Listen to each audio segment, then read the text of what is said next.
Seorang anak berusia 20 tahun melakukan aksi penembakan di Universitas Negeri Florida, Amerika Serikat, Kamis 17 April 2025. Penembakan itu mengakibatkan 2 orang tewas dan sedikitnya 6 lainnya mengalami luka-luka. Berdasarkan laporan, anak itu menggunakan senjata dinas milik ibunya yang merupakan seorang deputi sheriff Leon County. Petugas mengatakan, pihaknya akan mencari tahu lebih lanjut soal bagaimana senjata itu bisa digunakan dalam aksi penembakan tersebut. Pernyataan itu disampaikan oleh Sheriff Leon County, Walt McNeil, Kamis 17 April 2025. The shooter is 20-year-old Phoenix Eichner, and he's the son of a Leon County Sheriff deputy. Unfortunately, her son had access to one of her weapons, and that was one of the weapons that was found at the scene. And we are continuing that investigation into how that weapon was used and what other weapons perhaps he may have had access to. Ia menambahkan, petugas segera tiba di lokasi kejadian dan menembak pelaku, usai menolak untuk mematuhi perintah dari petugas kepolisian. Pelaku penembakan diyakini merupakan seorang mahasiswa Florida State.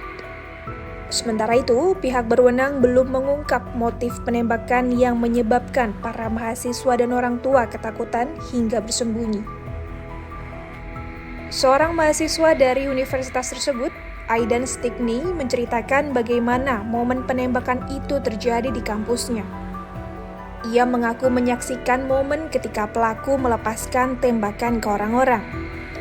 Stickney menyebut senjata pelaku sempat macet, lalu kembali ke mobil dan keluar kembali dengan membawa senpi.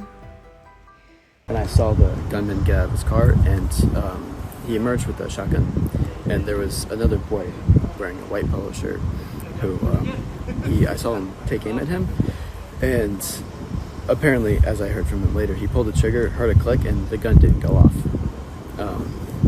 And he rushed back to his car and then emerged with a handgun. And at this point, the guy who I saw earlier, he had already taken off.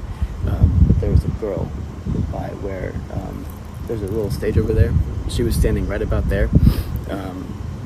And I saw him take aim at her, and he fired off around 2 shots. And that's when I left the scene.